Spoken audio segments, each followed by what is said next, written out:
기재위 간사 유성글 의원입니다. 금년 1월 고용 동향을 보면은 취업자 수가 2,736만 3천 명으로 전년 동월 대비해서 41만 1,000명 증가에 그쳤습니다.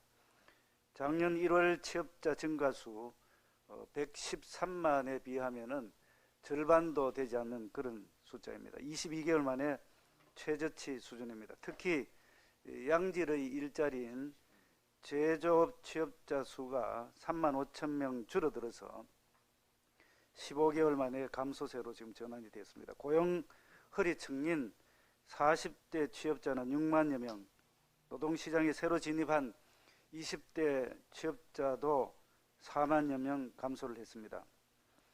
늘어난 일자리의 97%는 60세 이상 고령자 몫이었습니다. 고용의 양과 질이 모두 나빠지고 있습니다. 경기 둔화 속에서 고물가의 일자리 난까지 겹쳐서 민생 경제가 매우 어려워지고 있습니다. 결국 일자리는 기업이 창출을 합니다. 지난 정부는 정부가 최대 고용주라면서 공공 아르바이트용 일자리 확대에 치중을 했습니다. 또 세금 지원이 이런 일자리는 세금 지원이 끊어지면은 바로 사라지는 말하여 진정하지 않는 그런 일자리라고 할 수 있습니다. 우리 윤석열 정부는 진짜 일자리를 확대하기 위해서 기업에 대한 지원을 지금 계속 노력하고 있습니다. 법인세 인하에 이어서 반도체 기업의 투자에 대한 세액 공제를 늘려주고 반도체 인력 육성을 위한 대학 정원 규제 완화에 적극 나서고 있지만 거대 야당이 이를 저지하고 있어서 추진이 지금 지연되고 있는 그런 상태입니다. 거기에 대해서 기업을 어렵게 만드는 노란봉투법 등의 입법 횡포도 계속되고 있습니다. 참 기가 찰 노릇입니다. 민주당은 공당의 의무, 민생을 책임지는 제1야당의 책무를 상기해서 입법 횡포를 중단하고 기업 활력 제고와 민생 안정 그리고 일자리 창출에 적극 협조해 주시기 바랍니다. 다음은 기재위 진행 사항에 대해서 한 말씀 보고 드리겠습니다.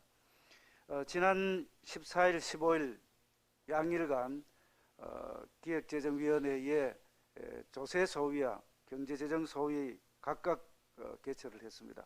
반도체 지원을 위한 조세특례제한법 일부 개정 법률안 등 관련 논의를 했습니다만 최종적인 의결에 이르지 못했다는 말씀을 드립니다. 또한 경제재정소위에서 재정준칙 도입을 위한 국가재정법 관련 사항에 대해서도 치열한 논의를 했습니다만 민주당 비협조로 지금 현재 법안 처리에 난관에 부딪혀 있습니다. 조특법은 여러분들이 잘 아시다시피 작년 대기업의 경우에 6% 세액공제율이 설비투자의 경우입니다. 세액공제율이 6%인 것을 8%로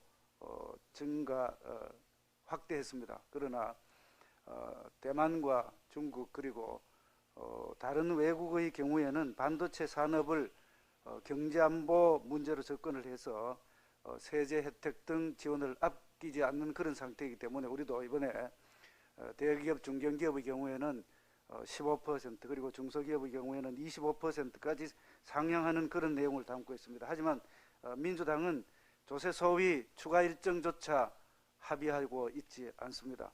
향후 법안이 언제 다시 논의될지도 불투명한 그런 상황입니다.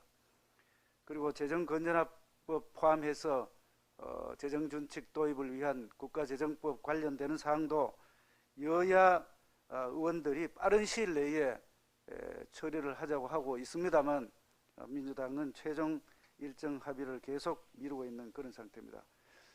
공청회를 다음 주 기획재정위원회가 예정되어 있는 전체 회의가 예정되어 있기 때문에 22일 요구를 하고 있습니다만 아직까지 묵묵부답입니다.